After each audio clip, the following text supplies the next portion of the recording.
Once upon a time, in a small village nestled in the heart of Africa, there lived a couple, Amma and Kofi. Their life, though simple, had been filled with love and mutual respect. Amma was known for her strength, both physically and emotionally, always working side by side with her husband to care for their farm, their children, and their home. Kofi, a hard-working man, was proud of his family, but as time went on, he began to take Amma's presence for granted. One fateful day, Amma fell seriously ill. It started with a slight fever, but as days passed, her condition worsened. The once energetic woman who had always kept the household running smoothly was now bedridden, weak, and unable to perform her daily duties. Kofi, who had always been accustomed to his wife managing everything, grew frustrated with the situation.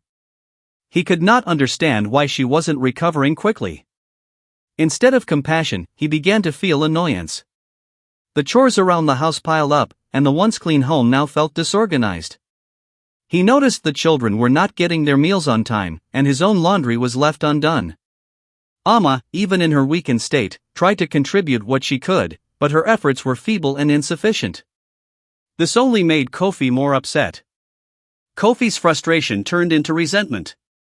What use is a wife who cannot take care of the house? What good is she if she cannot help, he thought to himself.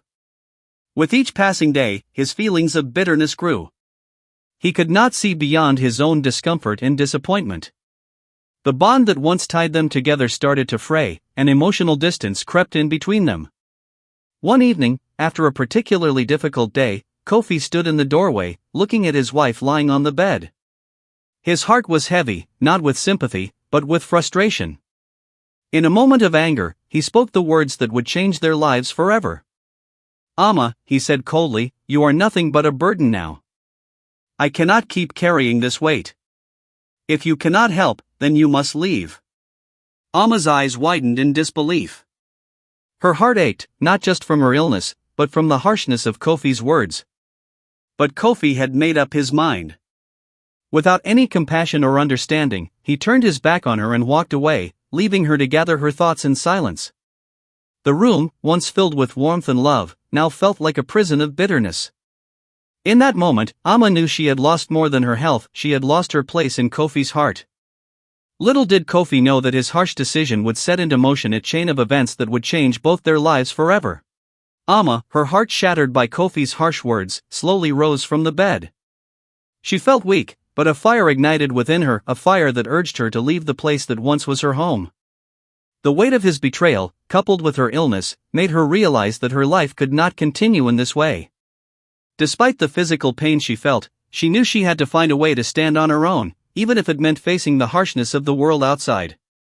With trembling legs, Amma gathered her few belongings, placing them carefully in a small cloth bundle.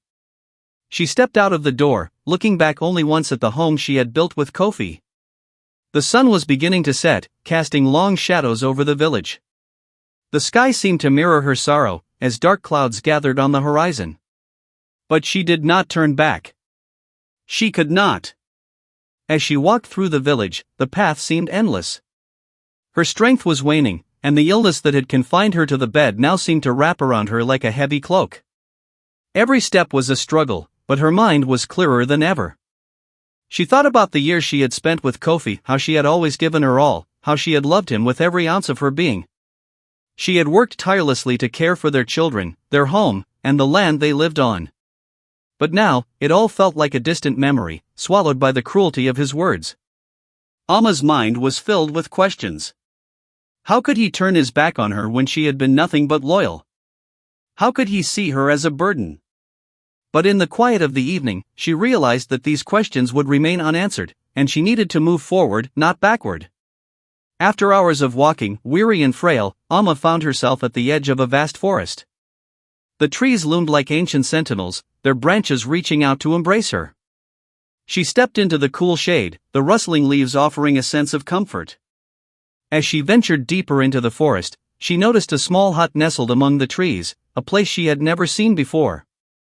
An old woman stood at the door, her silver hair flowing like a river down her back.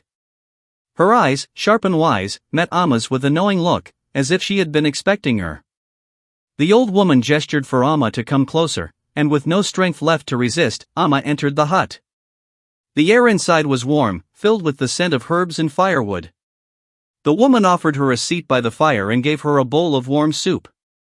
As Amma sipped, the woman began to speak, her voice calm and gentle. "You have traveled far, my child," she said. "But the journey is not just one of distance, it is one of the heart. You seek answers, but the answers lie within you, not in the cruelty of others." Amma listened intently, her eyes filled with tears. The woman spoke of strength, resilience, and the power of self-love. "You are not defined by the way others treat you. Your worth is not measured by their actions. You are whole, just as you are. Let go of the pain that weighs you down, for it is only through release that you will find your true power." Amma felt a warmth spread through her body as the woman's words sank in. For the first time in what felt like ages, she felt a sense of peace. The illness that had burdened her seemed to lift, not because it had disappeared, but because her spirit was beginning to heal. The old woman smiled, her eyes twinkling with wisdom.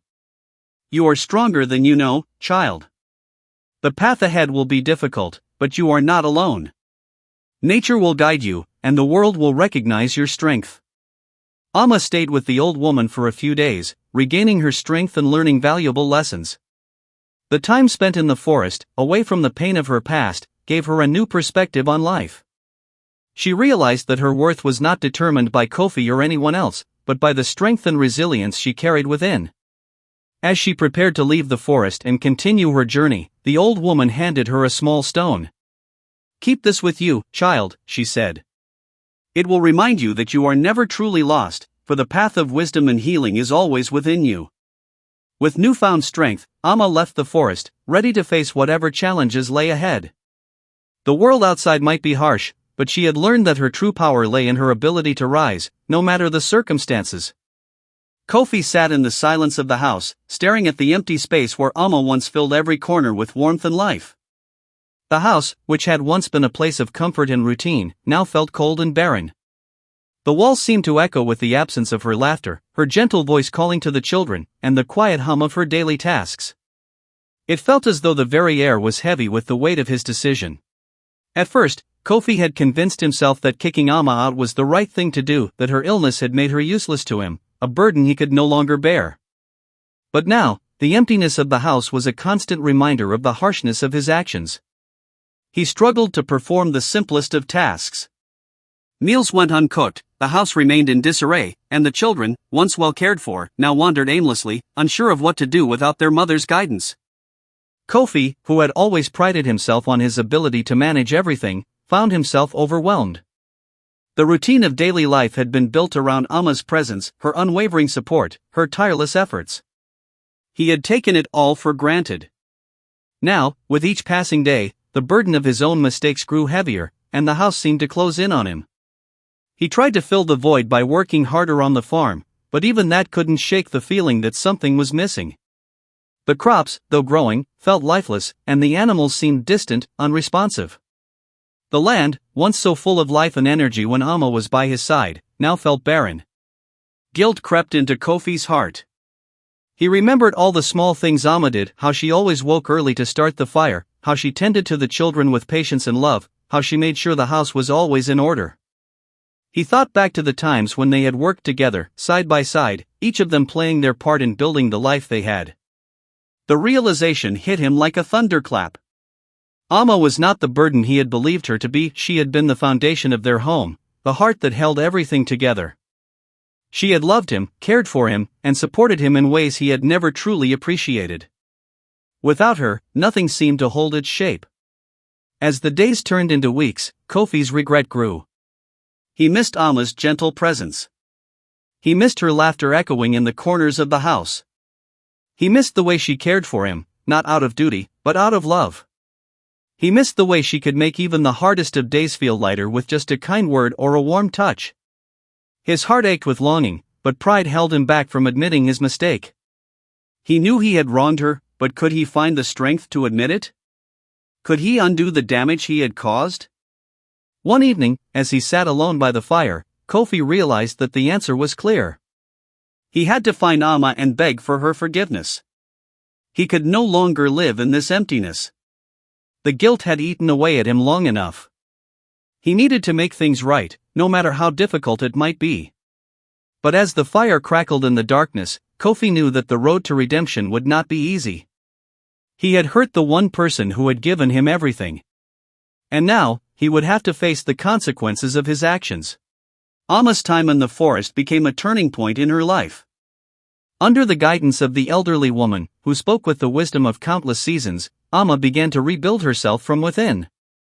Every morning, she would rise and help with the small tasks around the hut, her strength slowly returning as the days passed. The old woman taught her the secrets of the plants that grew nearby, the herbs that could heal, the leaves that could soothe pain, and the roots that could restore energy. As her body regained strength, Amma also found clarity in her mind. She spent hours by the quiet stream, reflecting on the lessons the old woman shared. Pain, the woman told her one day, is not just a wound. It's a teacher. It reveals the parts of us that need to grow stronger. Amma learned to see her past differently. She stopped focusing on the hurt caused by Kofi's betrayal and instead thought of what she could do with the rest of her life. She realized she had spent so many years caring for others that she had never truly cared for herself. It was time to change that. The old woman began to teach Amma new skills: how to sew with precision, how to craft simple tools from the forest's bounty, and how to prepare remedies that could help others. Amma absorbed these teachings eagerly, finding a sense of purpose in her growing abilities. With each passing week, her hands grew steadier, her mind sharper, and her heart more determined. By the time she decided to leave the forest, Amma was not the same woman who had stumbled into the trees, frail and broken. She had become someone new, someone stronger, more confident, and full of wisdom.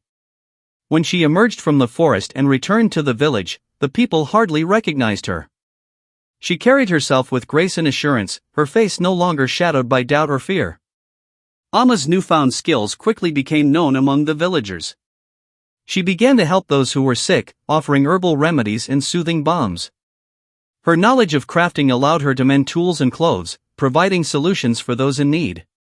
She did not charge for her services but instead asked for simple things: kindness, respect, and the understanding that everyone had value, no matter their circumstances. As Amma contributed more and more to the community, people started to look up to her. They saw her as a source of guidance and strength, someone who had not only survived adversity but thrived in the face of it. Amma found joy in helping others, and in turn, she felt a renewed sense of purpose. In every act of service, Amma learned more about herself. She realized that her worth had never depended on how others saw her, but rather on what she could do with her own hands, her own heart, and her own mind. The more she gave back to her community, the more her confidence grew. Amma's transformation was not only physical but also emotional and spiritual. She had discovered that true strength came from within, and that no hardship could take away her power to create, to heal, and to inspire. Back in the once bustling household, Kofi's life was unraveling. At first, he tried to carry on as if nothing had changed, but it quickly became clear that nothing would ever be the same again. The chores Amma had once managed so effortlessly piled up around him, overwhelming his every attempt to keep the home in order. Meals went uncooked, the fields started to falter, and the children, now without their mother's guidance, grew restless and unruly. As time went on, Kofi's misfortunes multiplied. His crops, which had always yielded a healthy harvest, began to wither. The soil, once fertile under Amma's careful watch, seemed to turn against him. His livestock fell ill, and no matter how hard he worked, he couldn't keep up. Each passing day felt heavier than the last, and his once proud demeanor gave way to exhaustion and frustration. Neighbors who used to visit for Amma's warm hospitality now avoided the house, whispering among themselves about the man who had driven away his own wife. Kofi could see the judgment in their eyes, and it stung him deeply. He had once been respected in the community, but now he felt like an outsider, shunned and alone. The hardest blow came when his children began to ask about their mother. "When will Mama come back?" they would plead, their eyes filled with confusion and sadness. Kofi had no answer for them, no way to explain why the woman who loved them so much was no longer there. He tried to be both father and mother, but he quickly realized he couldn't fill the void Amma had left behind. Each hardship seemed to carry a message, a lesson he couldn't ignore. The more he struggled, the more he understood just how much Amma had done, not just the physical work, but the emotional care, the sense of home and belonging she had provided. Kofi came to see that he had taken her love and strength for granted, and in casting her out, he had severed the very bond that held his life together. The weight of his wrongdoings settled heavily on his shoulders. He began to reflect on the harshness of his words and actions. "What have I done?" he would whisper to himself late at night, staring at the empty bed where Amma used to sleep. He no longer saw her as a burden, instead, he saw himself as the one who had failed her. Karma had delivered its lesson. The once proud man, who thought he could manage everything on his own, was now a shadow of his former self, humbled by his losses. The house, the farm, and even the community seemed to remind him daily of the consequences of his actions. And though he tried to mend his ways, Kofi knew that the path to redemption would not be an easy one. Amma's return to the village was unplanned. By now, she was known far and wide for her wisdom, kindness, and strength. People came to her seeking advice, remedies, and even comfort for their sorrows. Her reputation had grown so much that even those who had once doubted her capabilities now spoke of her with respect and admiration. When Amma finally decided to visit the village, it was not out of anger or revenge. It was simply time. She had gained so much, both in skill and in spirit, that she felt ready to face her past. Walking through the familiar paths, she noticed how much had changed, and yet how much remained the same. The children who ran about, the sound of traders calling out their wares, and the warm sun over the thatched roofs reminded her of the life she had once known. Word of her arrival spread quickly. The villagers, who had seen Kofi's decline and heard whispers of Amma's success, gathered to catch a glimpse of her. When she stepped into the square, they greeted her warmly, as if she were a long-lost family member. She could see the curiosity in their eyes, but also a quiet respect. This was not the Amma they remembered, this was a woman who had endured hardship and emerged stronger.